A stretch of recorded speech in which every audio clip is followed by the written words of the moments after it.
देखिए coordinate geometry, coordinate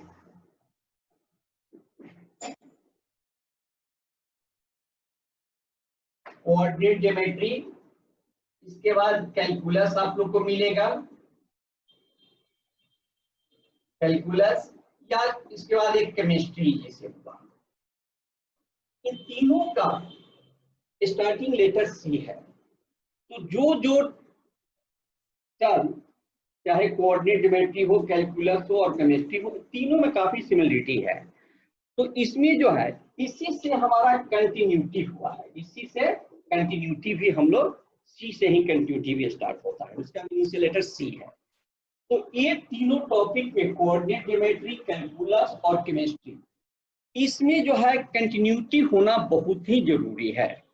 यदि आपको कोऑर्डिनेट ज्योमेट्री का शुरू का फर्स्ट चैप्टर यदि छोड़ दीजिएगा, इसको मिस कीजिएगा, तो कोऑर्डिनेट ज्योमेट्री में आगे तक प्रॉब्लम होता रहेगा। जैसे आप लोग 10th में डिस्टेंस फार्मूला पढ़े हैं, तो कोऑर्डिनेट के लास्ट तक डिस्टेंस फार्मूला का हमको जरूरत पड़ती रहेगी, या जो भी शुरू से हम लोग पढ़ते जाएंगे उसको लेकर के ही आगे तक बढ़ते रहना है। ये नहीं कि हम लोग डिस्टेंस फार्मूला पढ़े शुरू में तो आगे इसकी जरूरत नहीं है, ऐसी बात नहीं है। इसका हमको हमेशा जो है आपका जरूरत पड़ता ही रहेगा। तो इसलिए आप लोग याद रखेंगे कि जो जो सी से स्टार्ट हुआ है उसमें कंटिन्यूटी भी मस्ट है। तो इसमें जो है तो आपका कैलकुलस के साथ भी वही है। कैलकुलस में शुरू में जो पढ़ेंगे वो आगे चल करके, जैसे कैलकुलस का 3 पार्ट्स होते हैं या 3 पार्ट्स होते हैं, डिफरेंशिएशन, इंटीग्रेशन और डिफरेंशियल इक्वेशन। तो इसमें जो शुरू का आप लोग लिमिट वगैरह या फंक्शन जो पढ़ेंगे उसका आगे तक जरूरत पड़ता रहेगा, इसलिए इसमें भी कंटिन्यूटी की जरूरत होती है। सेम आपका केमिस्ट्री के साथ भी है। केमिस्ट्री का शुरू से लेकर के लास्ट तक जो मान लें कि एटम, मॉलिक्यूल्स वगैरह पढ़े रहे हैं, या इसका जो सिंबल वगैरह जो होता है, जो भी वो सभी जगह उसका यूज होते रहता है, इसलिए ये सभी में कंटिन्यूटी होना बहुत ही जरूरी है। तो आज हम लोग देखेंगे कि किस तरह से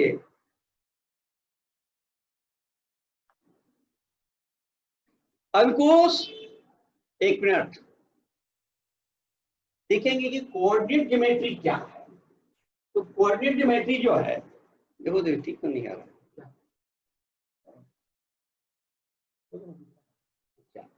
हम लोग आज कोऑर्डिनेट ज्योमेट्री देखेंगे। कोऑर्डिनेट ज्योमेट्री क्या है? कोऑर्डिनेट ज्योमेट्री, देखिए कोऑर्डिनेट ज्योमेट्री जो है, आप लोग 10th में 2 तरह का ज्योमेट्री पढ़े थे, एक था प्लेन ज्योमेट्री और दूसरा था कोऑर्डिनेट ज्योमेट्री। तो प्लेन ज्योमेट्री में आप लोग ने क्या क्या पढ़ा था? जैसे ये सब के बारे में पढ़ा था। कोऑर्डिनेट प्लेन ज्योमेट्री में क्या पढ़ा था? इसके बारे में पढ़ा, या रेक्टेंगल के बारे में पढ़ा, या सर्कल के बारे में पढ़ा। तो हम लोग ये क्या चीज का फिगर है? तो ट्रायंगल का फिगर है। ये क्या है, क्या फिगर है? रेक्टेंगल का है। तो ये सर्कल का है। तो हम लोग प्लेन ज्योमेट्री में ये सारे चीज के बारे में पढ़े थे। तो यानी कि प्लेन ज्योमेट्री क्या है? स्टडी ऑफ फिगर है। Plane geometry is study of figure. और कोऑर्डिनेट ज्योमेट्री है, ज्योमेट्री भी ये भी हमारा स्टडी ऑफ फिगर ही है। लेकिन कोऑर्डिनेट ज्योमेट्री में हम लोग इसमें जो भी प्रॉब्लम्स होता है, जैसे यहाँ पर 10th में जो प्लेन ज्योमेट्री पढ़े थे उसका कंसेप्ट इससे थोड़ा अलग हो जाता है। इसमें हम लोग कोई भी चीज का एनालिटिकल प्रूफ हम लोग नहीं देते हैं, इसका हम लोग अलजेब्रा का यूज करके सभी रिजल्ट फाइंड करते हैं। तो आप लोग लिख लीजिए कोऑर्डिनेट ज्योमेट्री और प्लेन ज्योमेट्री में क्या है। तो इसमें जो है कोऑर्डिनेट ज्योमेट्री जो है, ये study of figure, study of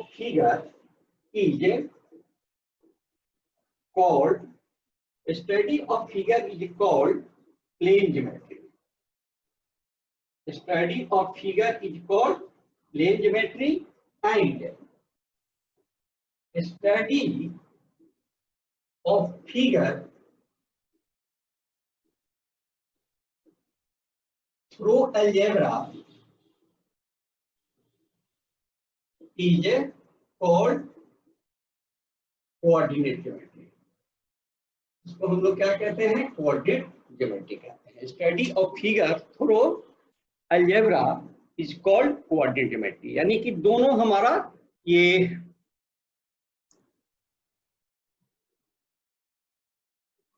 तो देखिए इसमें यहाँ पर एक two mutual perpendicular straight line है। इसमें एक लाइन जो है ये हमारा ये लाइन जो है x डैश ये हमारा अलोंग द अर्थ है। यानी कि ये लाइन जो है इस तरह से अर्थ के पैरेलल है। तो इस लाइन को हम लोग हॉरिजेंटल लाइन कहते हैं। एक लाइन को क्या कहते हैं? x डैश x को हॉरिजेंटल लाइन कहते हैं, या इसी को हम लोग x एक्सिस कहते हैं। इसको क्या कहते हैं हम लोग? x axis. x एक्सिस इसको कहते हैं।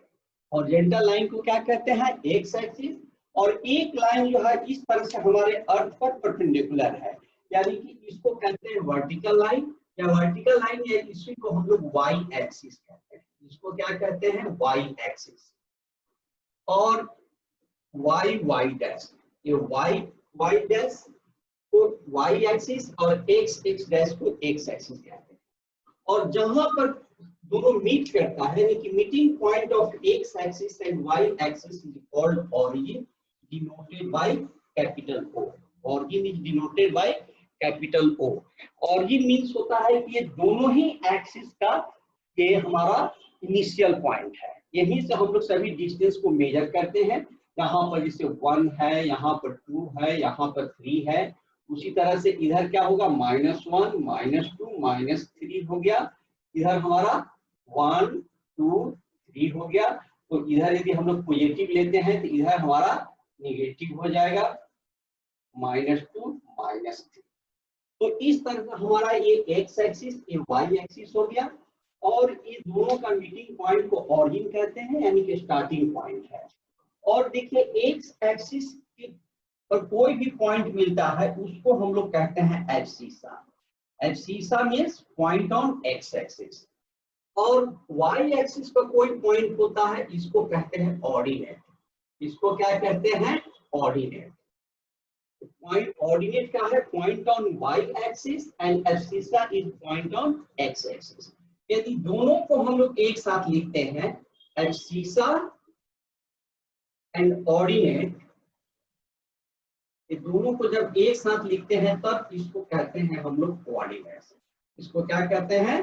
कोऑर्डिनेट्स कहते हैं। कोऑर्डिनेट्स कहते हैं। एब्सिसा ये हमारा पॉइंट ऑन x एक्सिस है, ordinate point on y axis है। यदि किस x एक्सिस पर का कोई पॉइंट x हो और y एक्सिस पर का कोई पॉइंट y हो तो x y को इस तरह से लिखते हैं। ये हमारा किसी पॉइंट का कोऑर्डिनेट बताता है, क्योंकि आप लोग 10th में ऑलरेडी पढ़ चुके हैं। यानी कि p x y कोई पॉइंट है, यहाँ से यहाँ तक का डिस्टेंस जो है ये यहाँ से यहाँ तक का x बताता है, और यहाँ से यहाँ तक इसको ज्वाइन से कर देते हैं तो ये डिस्टेंस y है, ये भी डिस्टेंस y हो जाएगा। तो x का कोऑर्डिनेट हमारा xy हो गया। इसका कोऑर्डिनेट कितना हो गया? xy।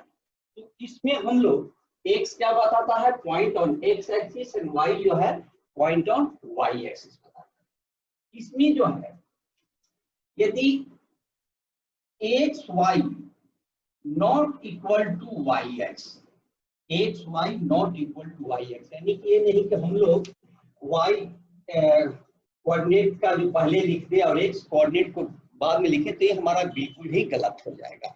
ये क्या हो जाएगा? बिल्कुल ही गलत हो जाएगा।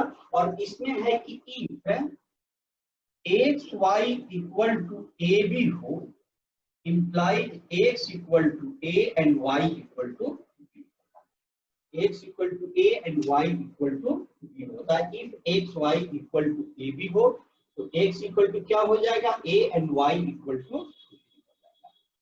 तो हम लोग का यहाँ पर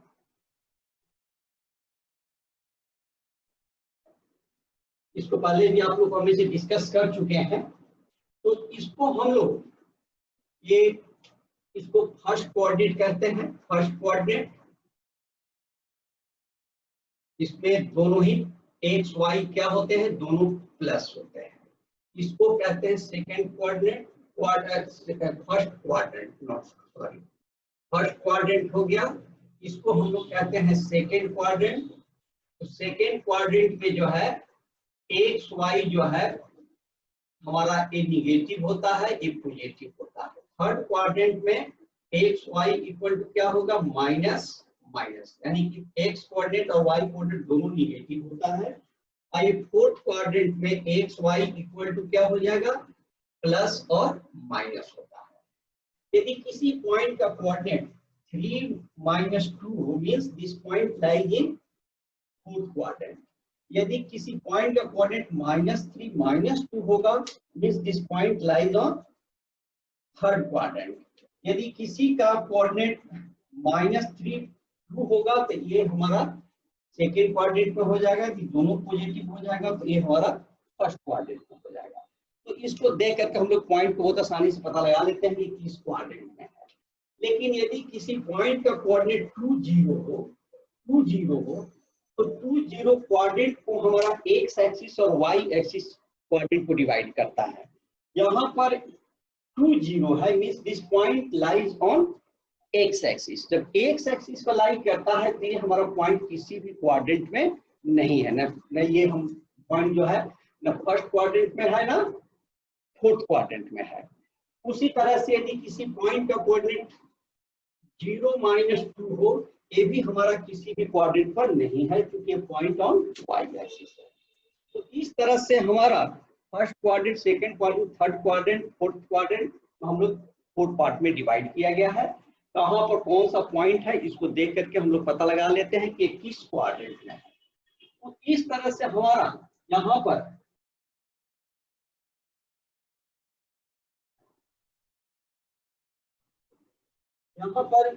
ये पॉइंट जैसे PXY कोई पॉइंट है, यहां से इस पर हम लोग परपेंडिकुलर यदि ड्रॉ करते हैं, वो ये एक्स एक्सिस वाई एक्सिस, यहां से ये डिस्टेंस हमारा x हो जाता है, ये डिस्टेंस y हो जाता है। तो इसका पॉइंट का कोऑर्डिनेट कितना है, xy है। तो xy जो है किसी फिक्स पॉइंट का पोजीशन बताता है। ये पॉइंट हमारा हमेशा यहीं पर रहेगा, यहां से यहां तक का डिस्टेंस x और ये डिस्टेंस y। तो इस तरह का यदि किसी पॉइंट को जो हम लोग लोकेट करते हैं, इस तरह से सिस्टम ऑफ कोऑर्डिनेट को हम लोग कहते हैं कार्टेशियन कोऑर्डिनेट। इसको क्या कहते हैं, कार्टेशियन कोऑर्डिनेट कहते हैं। ये हमारा कार्टेशियन कोऑर्डिनेट हो गया। तो कार्टेशियन कोऑर्डिनेट में यहाँ से ये x डिस्टेंस हो गया, ये हमारा y हो गया। आप लोग को ट्रिग्नोमेट्री में पहले बताया गया था कि किसी पॉइंट को लोकेट करने के लिए यहाँ से O ये P हो, इस लाइन को इनिशियल लाइन कहते हैं। और P यदि मूविंग पॉइंट हो, यदि इस डायरेक्शन में मूव करता है, यहाँ से यहाँ तक जाता है, तो ये एंगल थीटा हो, तो यहाँ से यहाँ का R हो, ये भी R हो जाएगा। तो इस पॉइंट Q का कोऑर्डिनेट R थीटा हो जाएगा। यानी कि यदि हम लोग यहाँ से यहाँ तक ज्वाइन कर दे, ये एंगल थीटा हो जाए, ये R हो जाएगा। तो इस पॉइंट का कोऑर्डिनेट हमारा R थीटा से भी हम लोग डिनोट करते हैं। इस कोऑर्डिनेट को हम लोग कहते हैं पोलर कोऑर्डिनेट। तो क्या कहते हैं, पोलर कोऑर्डिनेट। तो किसी पॉइंट को लोकेट करने के लिए हमारे पास 2 मेथड है, एक है कार्टेशियन फॉर्म है, दूसरा पोलर फॉर्म है। तो पोलर फॉर्म में एंगल और उस फिक्स पॉइंट ऑरिजिन से उसका डिस्टेंस दिया हुआ रहता है, और कार्टेशियन कोऑर्डिनेट में किसी पॉइंट का पोजीशन जो है एक्स एक्सिस और वाई एक्सिस से क्या डिस्टेंस है उसको बताता है। तो इस तरह से किसी पॉइंट को लोकेट करने का 2 मेथड है, एक कार्टेशियन हो गया, दूसरा हमारा पोलर हो गया। ये आप लोग ट्रिग्नोमेट्री में पहले आप लोग को डिस्कस किया जा चुका है। यहाँ पर देखिए, यदि हम लोग साइन थीटा लेते हैं, साइन थीटा इक्वल टू क्या हो जाएगा, y/r, या y equal to r sine theta हो जाएगा। और cos थीटा इक्वल टू कितना हो जाएगा, x/r, यानी कि x equal to r cos theta हो गया। यानी कि r sine theta, sorry r cos theta r sine theta equal to कितना हो गया, एक्स वाई हो गया। R cos theta, r sine theta equal to कितना हो गया, एक्स वाई हो गया। यानी ये हमारा किसमें था, एक कार्टेशियन में था, एक पोलर में था, तो एक पोलर टू कार्टेशियन हो गया, पोलर टू कार्टेशियन हो गया। इस तरह से हमारा पोलर फॉर्म में दिया हुआ है, तो इसको कार्टेशियन में इस तरह से हम लोग बदल चेंज कर सकते हैं। उसी तरह से हम लोग देखिए तो x square plus y square equal to कितना हो जाएगा, आर स्क्वायर। इसको आसानी से हम लोग दिखा सकते हैं।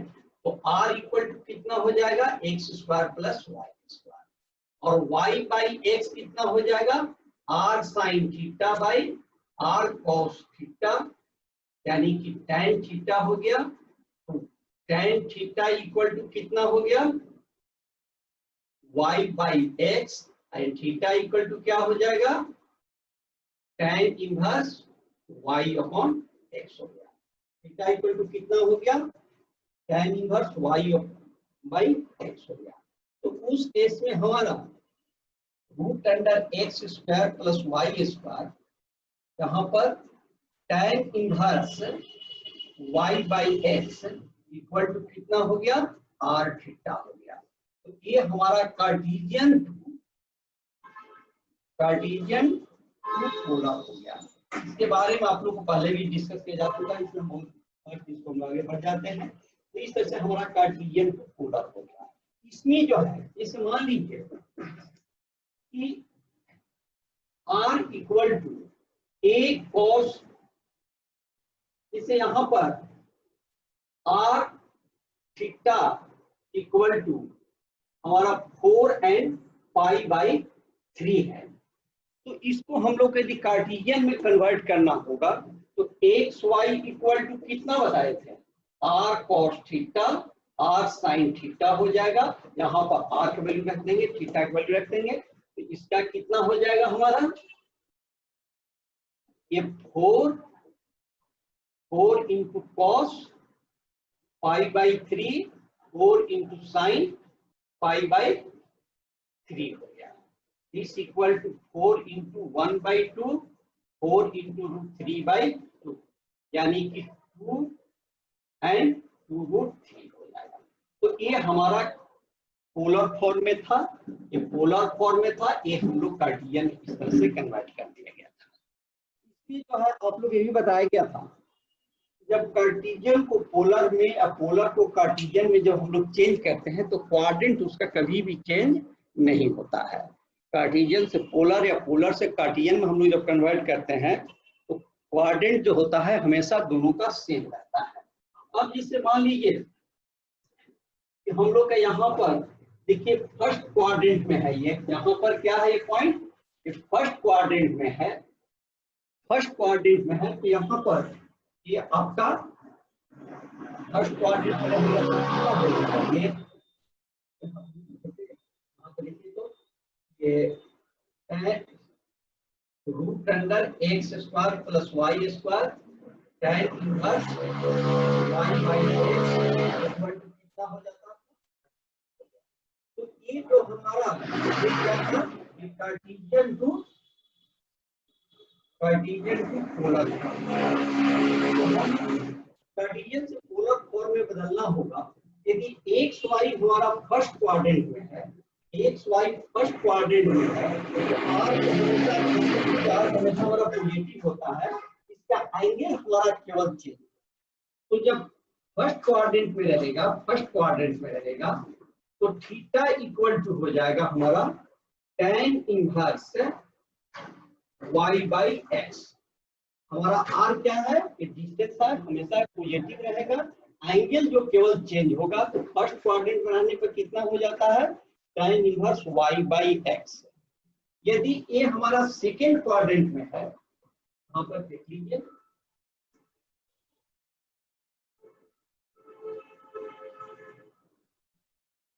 यदि यहाँ पर हमारा सेकेंड क्वाड्रेंट में है, तो सेकेंड क्वाड्रेंट में रहेगा तो यहाँ पर p एक्स वाई में क्या होगा, निगेटिव और पॉजिटिव होगा। तो ये एंगल थीटा होगा तो ये हमारा थीटा इक्वल टू कितना हो जाता है, पाई minus tan inverse mod y upon x। Mode हटने के बाद साइन क्या होता है, हमेशा पॉजिटिव होता है। यहाँ पर क्या है, theta equal to pi minus tan inverse y by x होता है। यदि एक्स वाई कार्डिजन जो है सेकेंड क्वाड्रेंट में लाई करता है तो उसी तरह से आपका आप लोग को साइन स्कीम में भी बताया गया था कि कार्टेशियन फॉर्म में, पोलर फॉर्म में 50% को जो है हम लोग यहाँ पर यहाँ से यहाँ तक इस डायरेक्शन में लेते हैं और इधर से हम लोग इस डायरेक्शन में लेते हैं। यहाँ पर निगेटिव लेते हैं और इधर हमारा क्लॉकवाइज को पॉजिटिव लेते हैं, एंटी क्लॉक को पॉजिटिव और क्लॉकवाइज को निगेटिव लिया जाता है। तो theta equal to pi minus tan inverse y by x हो गया। तो ये हमारा कब होगा, जब सेकेंड क्वाड्रेंट में होगा। जब थर्ड क्वाड्रेंट में होगा, यहाँ पर जब रहेगा थर्ड क्वाड्रेंट में, यहाँ पर theta equal to tan inverse mod y by x minus pi हो जाएगा। और ये जब हमारा फोर्थ क्वाड्रेंट में होगा, यहाँ पर theta equal to minus tan inverse mod y upon x हो जाएगा। आप लोगों को जैसे पहले बताया गया था कि tan inverse tan theta equal to theta होता है, tan inverse minus tan theta equal to minus theta होता है। पहले आपको बताया गया था। अब जिसे मान लीजिए कि यहाँ पर दोनों का x y equal to 2 minus 2 किस क्वाड्रेंट में है, हमारा थर्ड फोर्थ क्वाड्रेंट में है। यहाँ पर थीटा इक्वल टू क्या हो जाएगा, माइनस tan इनवर्स माइनस 2/2 यानी कि माइनस tan इनवर्स कितना हो जाएगा, 1 हो गया, माइनस tan इनवर्स 1 की जगह पर क्या लिखेंगे, tan π/4 यानी कि दिस इक्वल टू माइनस π/4 हो गया। इस तरह से हम लोग इसको क्वाड्रेंट में इसको हम लोग कन्वर्ट करते हैं। ठीक है, अब हम लोग को यहाँ पर जैसे tan इनवर्स इक्वल टू इतना हो गया, और यदि मान लें कि थीटा इक्वल टू हम लोग को -2 और 2 हो जाएगा। एक इसमें है फर्स्ट सेकेंड क्वाड्रेंट में है, तो यहाँ पर sorry x y equal to इतना है, तो थीटा इक्वल टू इस केस में कितना हो जाएगा, pi minus tan inverse -2 by +2 by -2 यानी कि पाई माइनस tan इनवर्स 1 हो गया। पाई माइनस tan इनवर्स 1 के जगह पर क्या लिखेंगे, tan π/4 हो गया इक्वल टू पाई माइनस π/4 यानी कि 3π/4 हो गया। देखिए यहाँ पर क्वाड्रेंट भी कभी भी चेंज नहीं होते हैं, इसको आप हमेशा ध्यान रखें। यहाँ तक कोई दिक्कत हो रहा है किसी को? क्या? No sir. कोई दिक्कत हमेशा याद रखेंगे कि इसका हाँ सर। देखिए एक चीज क्वेश्चन है यहाँ पर, R equal to a cos 2 theta, इसको हम लोग को एक कार्टेशियन फॉर्म में दिया हुआ है, दोनों फॉर्म में दिया गया है। इसको कार्टेशियन में हम लोग को कन्वर्ट करना है। इसको क्या करना है, कार्टेशियन में हम लोग को कन्वर्ट करना है। तो कार्टेशियन में कन्वर्ट करने के लिए क्या बताया गया था, कार्टेशियन में आपको x इक्वल टू कितना होता था, r cos theta and y equal to r sin theta, और r स्क्वायर इक्वल टू क्या होता है, x square plus y square, इतना हम लोग जानते हैं। तो इसको क्या करते हैं, r इक्वल टू हम लोग a इंटू cos 2 थीटा को क्या लिख सकते हैं, cos square theta minus sin square theta हो गया। अब दोनों साइड में हम लोग r स्क्वायर से मल्टीप्लाई कर देते हैं, तो r क्यूब इक्वल टू क्या हो जाएगा, r square cos square theta minus r square sin square theta हो गया। इसको r क्यूब की जगह पर क्या लिखेंगे, x square plus y square के power 3/2 equal to a into इसका कितना हो जाएगा x square minus y square. तो इस तरह से हम लोग एक जो पोलर फॉर्म में दिया गया था इसको हम लोग ने कार्टेशियन में कन्वर्ट किया गया है। मात्र 5 मिनट और का समय रह गया है और कुछ क्वेश्चन देखिए आप लोग।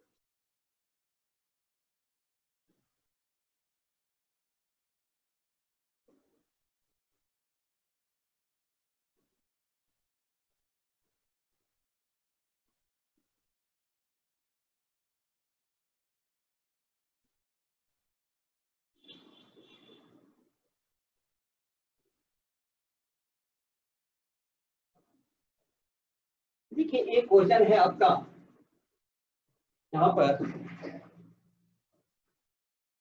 Are square cos square theta equal to a square cos 2 theta. इसको हम लोग को पोलर में कन्वर्ट कार्टेशियन में कन्वर्ट करना है। तो इसको कार्टेशियन में कन्वर्ट करने के लिए क्या करेंगे हम लोग, ठीक इसी की तरह यहाँ पर क्या करेंगे कि हम लोग a square cos square theta minus sine square theta कर देंगे। दोनों साइड में आर स्क्वायर से मल्टीप्लाई कर देते हैं तो R square into R square cos square theta equal to a square R square cos square theta minus R square sine square theta हो गया। अब इसके जगह पर क्या हो जाएगा, ये तो हमारा x square plus y square हो गया और इसके जगह पर केवल एक्स स्क्वायर हो गया, a square x square minus y square. तो इस तरह से हम लोग इसको कार्टेशियन में कन्वर्ट कर दिया गया है। आप लोगों को थोड़ा देर में जो है इससे रिलेटेड 8-10 क्वेश्चंस आप लोग को भेजेंगे, उसको आप लोग आज बना लेंगे। ठीक है, इतना ही टॉपिक रहेगा आप लोगों का। तो अब क्योंकि टाइम ओवर हो गया है तो कल जो है फिर हम लोग मिलते हैं। आप लोग जो प्रॉब्लम दिया जाएगा लेकिन रेगुलर ढंग से बहुत कम प्रॉब्लम देंगे, मुश्किल से 8-10 को प्रॉब्लम होगा, आधा घंटा में आप लोग इसको पूरा कर लीजिएगा। लेकिन हाँ इसको पूरा करना है, ठीक है। तो मीटिंग को एंड कर रहे हैं। ओके, आप लोग जाइए इसको बढ़िया से तैयारी कीजिए।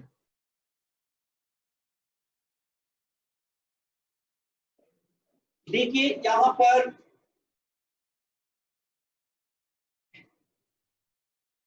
पी क्यू कोई लाइन है, line P Q makes angle theta with positive direction of x axis. आप लोग पहले बताया गया था ना कि एंटी क्लॉकवाइज डायरेक्शन में जो एंगल लिया जाता है उसको पॉजिटिव डायरेक्शन के नाम से जानते हैं। तो line P Q makes angle theta with positive direction of x axis. तो इसमें हम लोग थीटा को कहते हैं इंक्लाइनेशन, थीटा को क्या कहते हैं, inclination of line P Q. Theta क्या है, inclination of line P Q है। एंड यहाँ पर tan थीटा को हम लोग स्लोप या gradient of line P Q कहते हैं। इसको डिनोटेड बाय एम से डिनोट करते हैं। स्लोप को कैसे डिनोट करते हैं, एम से डिनोट करते हैं। यानी कि हम लोग slope of PQ equal to हम लोग इसकी जगह पर एम PQ लिखते हैं। यानी कि slope of PQ means M PQ means slope of PQ हो गया। दिस इक्वल टू कितना है, tan थीटा है। और इसको हम लोग जब कैलकुलस में पढ़ेंगे तो उस समय इसको dy अपॉन dx लिखते हैं। स्लोप को वहां पर क्या लिखेंगे, dy बाय dx लिखते हैं। यदि हमारा यहाँ पर 2 पॉइंट हो, ये a का कोऑर्डिनेट x1 y1 हो और b का कोऑर्डिनेट x2 y2 हो, तो इसका यदि स्लोप फाइंड करना होगा तो इसको क्या कहते हैं कि हम लोग इससे इस पर इस तरह से परपेंडिकुलर ड्रॉप कर देते हैं। तो देखिए ए एंगल थीटा है तो दिस एंगल आल्सो भी थीटा। ये एंगल कितना हो जाएगा, ये थीटा हो जाएगा। इसको हम लोग m मान लेते हैं। तो ए डिस्टेंस कितना हो जाएगा, this distance equal to x2 minus x1 हो जाएगा। और ए डिस्टेंस कितना हो जाएगा, y2 माइनस y1। तो in triangle in triangle AMB में tan थीटा इक्वल टू कितना हो जाएगा हमारा BM by AM। This equal to कितना हो जाएगा y2 minus y1 by x2 minus x1, यानी कि m इक्वल टू इतना हो गया। तो यदि दो पॉइंट का कोऑर्डिनेट दिया हुआ हो और उसका स्लोप यदि फाइंड करना हो तो उसके लिए हम लोग इस फार्मूला को यूज करते हैं। स्लोप फाइंड करने के लिए क्या करते हैं, y2 minus y1 divided by x2 minus x1। तो ये हमारा दो पॉइंट जब दिया रहता है तो उस फार्मूला को यूज करके हम लोग उसका स्लोप फाइंड करते हैं। तो इसमें जो है ये हमारा स्लोप के लिए ये फार्मूला हो गया। अब हम लोग देखेंगे एरिया ऑफ ट्रायंगल। इसमें स्लोप का हमको जरूरत पड़ेगी, इसकी स्लोप के बारे में आप लोग थोड़ा सा बता दिया गया है, आगे चलकर हम लोग स्लोप के बारे में विशेष रूप से डिस्कस करेंगे। अभी उसका थोड़ा सा हमको जरूरत है, इसलिए थोड़ा सा देखिए। इसमें हम लोग को एरिया ऑफ ट्रायंगल, एरिया हम लोग का ये सभी जो है एरिया वगैरह ये कोऑर्डिनेट ज्योमेट्री का कुछ एप्लीकेशंस हो गए। क्या यूजेज है, तो एक तो हम लोग एरिया फाइंड करने के रूप में यूज करते हैं। तो हम लोग एरिया जो फाइंड करते हैं तो उसके लिए थोड़ा सा आप लोग को डिटर्मिनेंट का एक होता है उसका बेसिक आइडिया हमको देना है। जैसे यहाँ पर ABCD हो तो दिस इक्वल टू होता है AD माइनस BC, यानी इसमें इससे मल्टीप्लाई करते हैं, इसमें इससे मल्टीप्लाई करते हैं और बीच में माइनस का साइन देते हैं। ये मॉडुलस का साइन नहीं है, ये डिटर्मिनेंट का साइन है। तो ABCD इक्वल टू कितना होता है AD माइनस BC। अब जैसे यहाँ पर x माइनस y 4 प्लस 4 यहाँ पर x है तो दिस इक्वल टू कितना हो जाएगा, इसमें इससे मल्टीप्लाई करेंगे तो x स्क्वायर हो जाएगा माइनस 4 इंटू माइनस 4 यानी कि x स्क्वायर प्लस 16 हो जाएगा। इसका वैल्यू कितना हो जाएगा 16 हो जाएगा। तो डिटर्मिनेंट का वैल्यू कुछ भी हो सकता है, निगेटिव हो सकता है, पॉजिटिव हो सकता है, जीरो भी हो सकता है। जैसे मान लीजिए कि यहाँ पर 1 2 सेकंड हो जाते हैं 6 है, इसका जब वैल्यू फाइंड करेंगे तो कितना हो जाएगा 6 माइनस 6 इक्वल टू 0। और यहाँ पर यदि 1 2 3 4 इसका वैल्यू फाइंड करेंगे तो क्या हो जाएगा 4 माइनस 6 इक्वल टू माइनस 2। आपका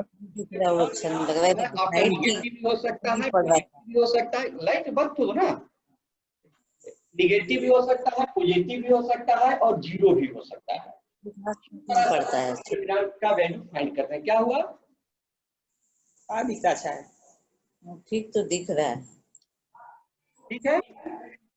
अब देखिए हम लोग यहाँ पर एक डिटर्मिनेंट का शेप इस तरह से भी होता है। ये हमारा यदि इस तरह का डिटर्मिनेंट हो ABCDEFGHI, इस डिटर्मिनेंट का जब वैल्यू फाइंड करना होता है तो इसको सबसे पहले A लिख देंगे, यहाँ पर माइनस B लिख देंगे और प्लस C लिख देंगे। तो देखिए A जब लिखेंगे तो इतना इसके सामने वाला नीचे वाला को डिलीट कर देते हैं, जो बचता है यहाँ पर हम लोग EFHI लिखेंगे। उसी तरह से साइन एक बार प्लस होता है फिर माइनस होता है, प्लस और माइनस। अब जब B को लेंगे तो इसको भी हम लोग डिलीट कर देंगे, इसको भी डिलीट करेंगे तो कितना बचेगा BGFI प्लस C इंटू जब C को लेंगे तो क्या हो जाएगा, इसको और इसको डिलीट करेंगे कितना बचेगा DEGH। इस तरह से डिटर्मिनेंट का वैल्यू हम लोग फाइंड करते हैं। फिर इसको पहले जो बताया गया था उसके अनुसार इसको हम लोग एक्सपेंड करते हैं। जैसे मान लीजिए यहाँ पर 1 2 3 2 1 0 माइनस 2 4 5 इसका वैल्यू फाइंड करना है। तो इसको कैसे लिखेंगे हम लोग 1 इंटू ये 5 हो गया माइनस 0, पूरा डिटरमिनेंट लिखिए 1 0 4 5 माइनस 2 इंटू 2 माइनस 2 0 5 अब +3 इंटू कितना हो जाएगा 2 1 -2 4। अब इसको हम लोग एक्सपेंड करेंगे तो कितना हो जाएगा 5 -0 -2 इंटू 10 -0 +3 इंटू 8 -+2। अब कितना हो जाएगा 5 -20 +30 यानी कितना हो गया ये हमारा 15 हो गया। इस तरह से इसका वैल्यू कितना हो गया 15 हो गया। तो हम लोग इस तरह से डिटरमिनेंट के बारे में थोड़ा सा आप लोग को जरूरत है इसलिए हमने बता दिया है। और इसका हम लोग डिटरमिनेंट का एक तो इसका आप लोग जैसे वेक्टर में पढ़े होंगे तो वेक्टर में एक क्रॉस प्रोडक्ट मिला होगा, तो क्रॉस प्रोडक्ट फाइंड करने के लिए हम लोग डिटरमिनेंट का यूज करते हैं। तो जैसे A equal to A1i plus A2j plus A3k हो and B equal to B1i plus B2j plus B3k हो, तो A क्रॉस B जब फाइंड किया जाता है A क्रॉस B आप लोग वेक्टर में पढ़े होंगे, A क्रॉस B फाइंड करने के लिए हम लोग सबसे पहले यहाँ पर I J K लिख देंगे और नेक्स्ट में जो है इसमें I J K का कोफिशिएंट लिखेंगे, यानी कि A1 हो गया, A2 हो गया, A3 हो गया, B1 हो गया, B2 हो गया, B3 हो गया। तो इस फॉर्मूला को यूज करके आप दो वेक्टर का क्रॉस प्रोडक्ट फाइंड कर सकते हैं। ये जो है आपका वेक्टर में इसका एप्लीकेशन रूप में हम लोग यूज करेंगे। जैसे मान लीजिए कि आप लोग को यहाँ पर A equal to 3i minus 2j plus 4k हो और B equal to i minus k हो, तो I A cross B find करना हो तो क्या करेंगे हम लोग, पहले I J K लिख देंगे। यहाँ पर I का कोफिशिएंट 3 है, J का कोफिशिएंट -2 है और K का कोफिशिएंट 4 है। यहाँ पर I का कोफिशिएंट 1 है, यहाँ का J का टर्म नहीं है, उसका कोफिशिएंट 0 है और K का कोफिशिएंट -1 है। और इसको हम लोग क्या करेंगे I इंटू यहाँ पर -2 हो 0 -1 हो गया, -k इंटू कितना हो जाएगा 3 1 4 -1 हो गया, अब प्लस k इंटू कितना हो जाएगा 3 1 -2 0 हो गया। और इसको हम लोग क्या लिख सकते हैं I into 2 -0 -j into -3 -4 plus k into 0 -+2। अब एक कितना हो जाएगा 2i plus 7j plus 2k। इस तरह से हम लोग दोनों वेक्टर का क्रॉस प्रोडक्ट फाइंड किया गया। तो इसमें जो है आप लोगों को डिटरमिनेंट की वहां पर जरूरत पड़ती है।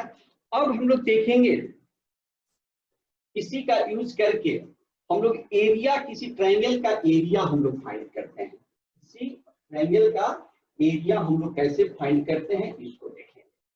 तो इसमें जो है मान लीजिए कि यहाँ पर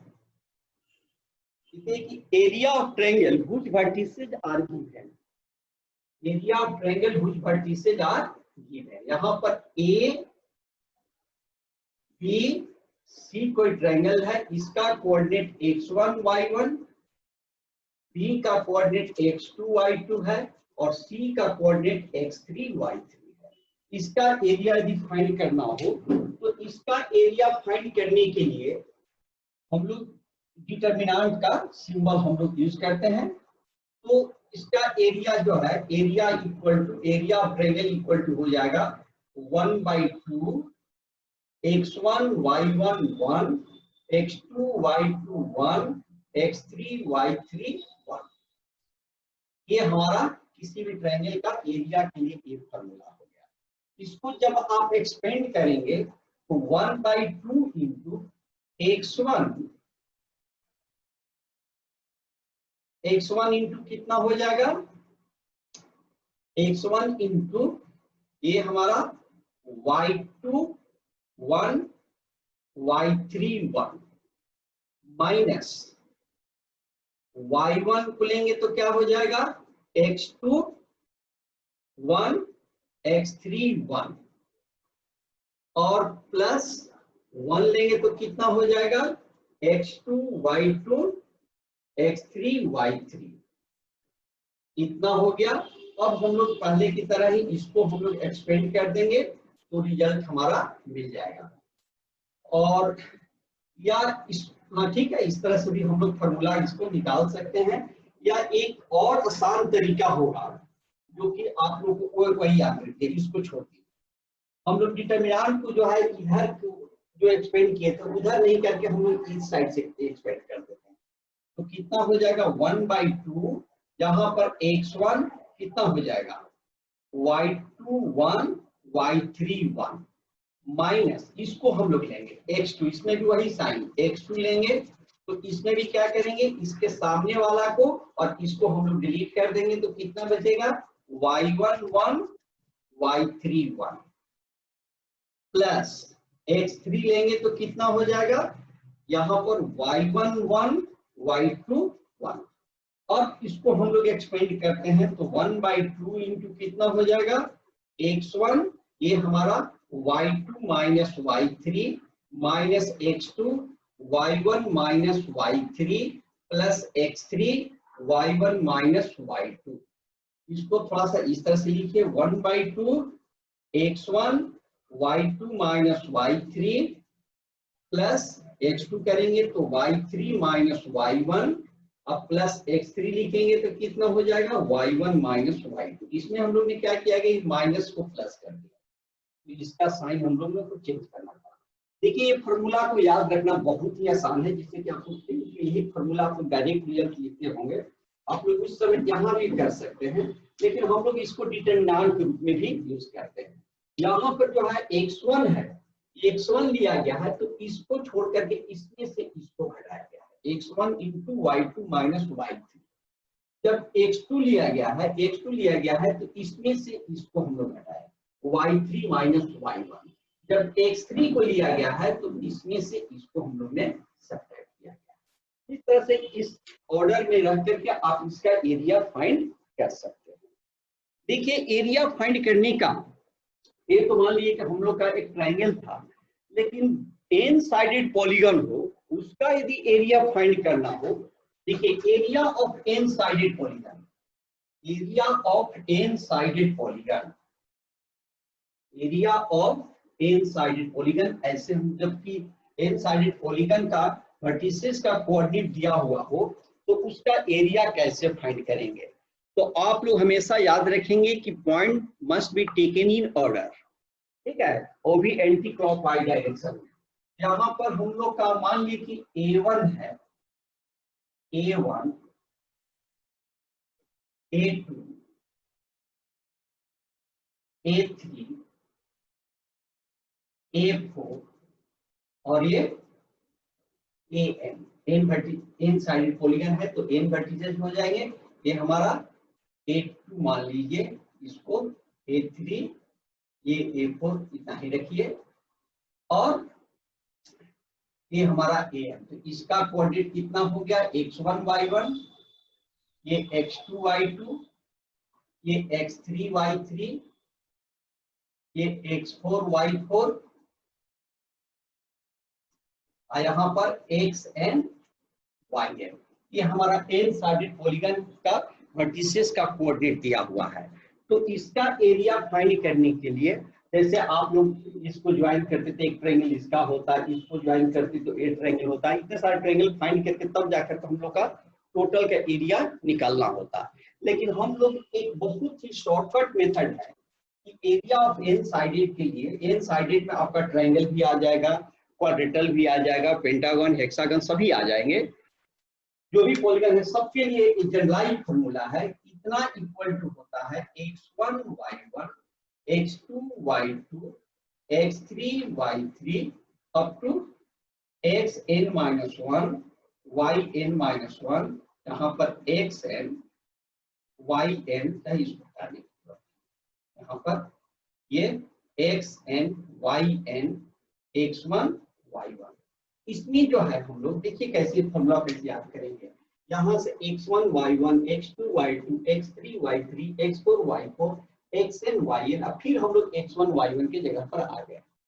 तो इसका एरिया जो है, इसका एरिया के लिए जो फॉर्मूला है, हम लोग इसमें इससे मल्टीप्लाई करेंगे, इसमें इससे मल्टीप्लाई होगा, उसी तरह से इसमें इससे मल्टीप्लाई होगा।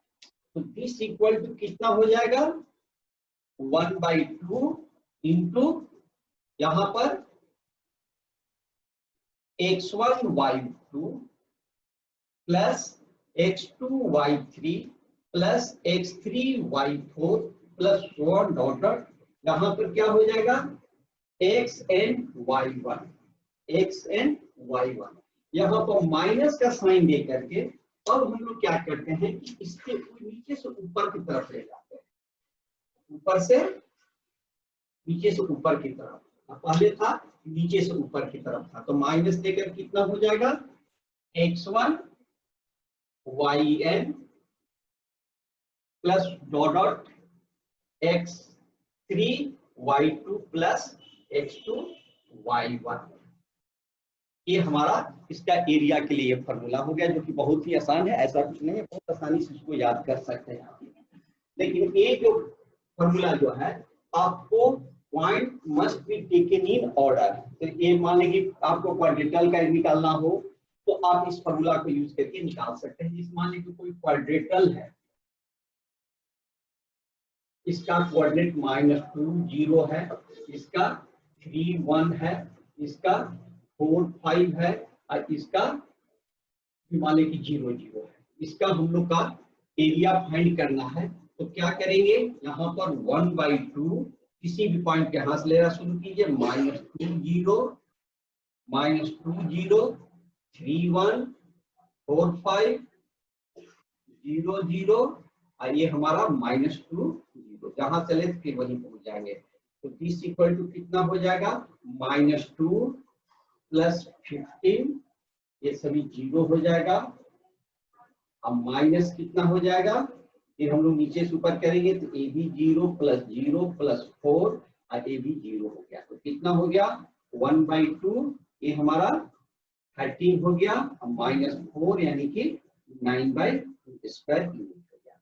इस तरह से हम लोग इस क्वाड्रेटल का फॉर्मूला हम लोग यूज करके फाइंड कर सकते हैं। क्वाड्रेटल के लिए विशेष करके क्वाड्रेटल के लिए बहुत ही शॉर्टकट मेथड है, उसको भी यदि आप लोग याद रखेंगे तो बहुत अच्छी बात होगी कि केवल एक क्वाड्रेटल के लिए है और किसी दूसरे के लिए नहीं है। तो एरिया ऑफ क्वाड्रेटल जो है, जिसे मान लीजिए यहाँ पर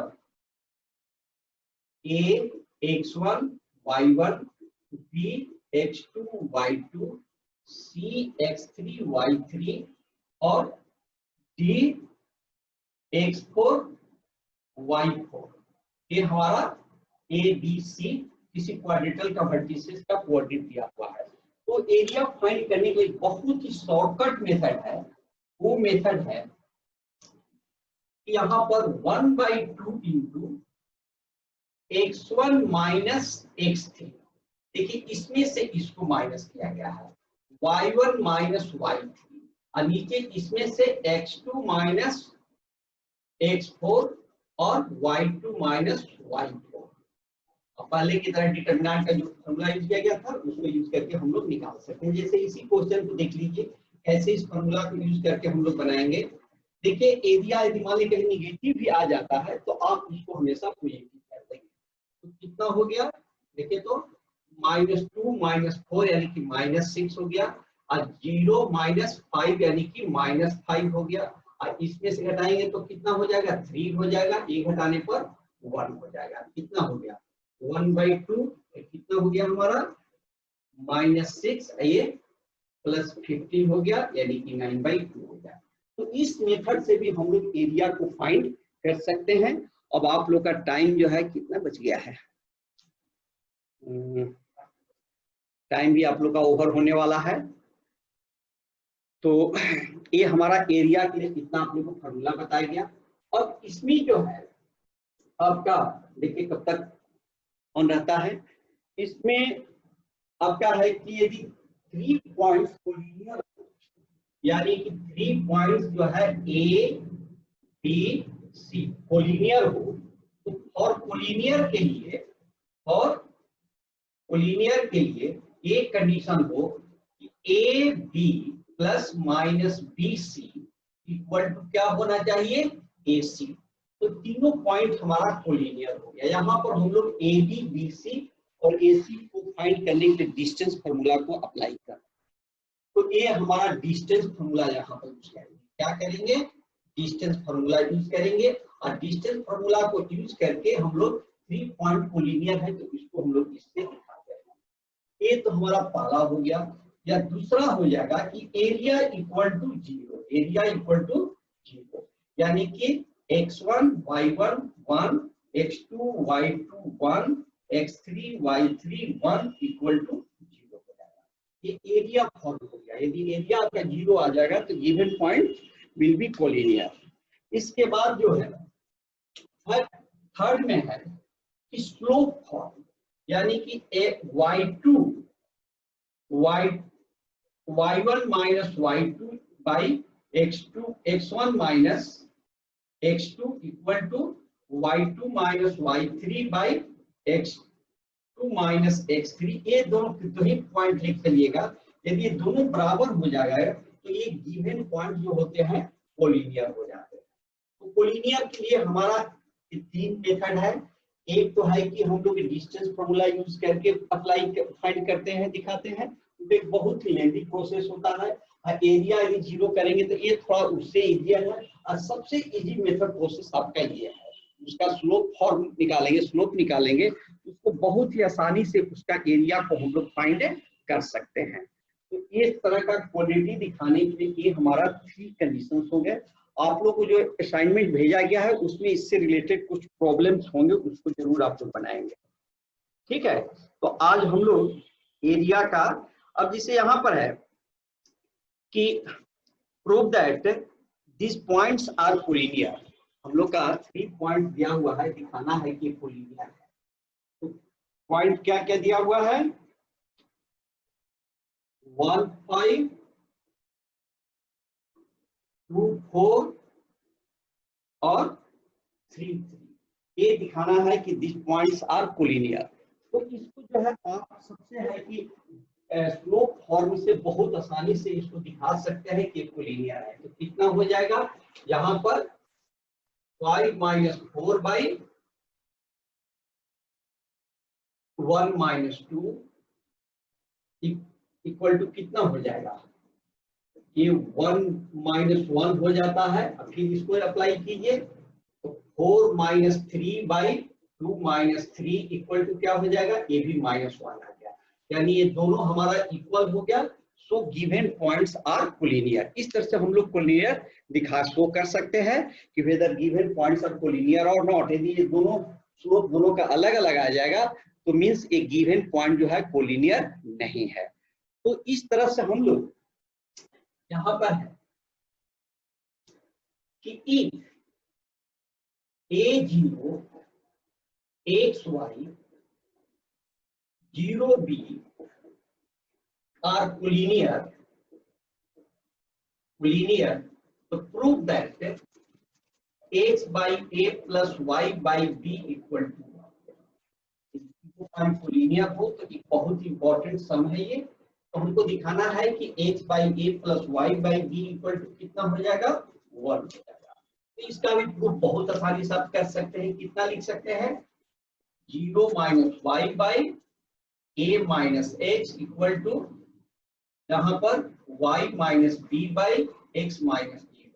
तो ये कितना हो जाएगा, देखिए तो इसको क्रॉस मल्टीप्लिकेशन करेंगे तो माइनस XY इक्वल टू क्या हो जाएगा, AY माइनस AB आइए माइनस XY प्लस BX हो जाएगा। यहाँ पर देखिए ये दोनों जो है हमारा प्लस माइनस जो है ये कैंसिल हो जाएगा, दोनों इक्वल साइन है तो कैंसिल हो गया। अब कितना बच गया, यहाँ पर हम लोग का 0 इक्वल टू क्या हो गया, AY minus AB plus BX हो गया। इसको हम लोग AY plus b x equal to क्या लिखेंगे, ए बी लिख सकते हैं। और दोनों साइड में ए बी से डिवाइड करेंगे तो क्या हो जाएगा, y by b plus x by a equal to 1। तो इस तरह से हमारा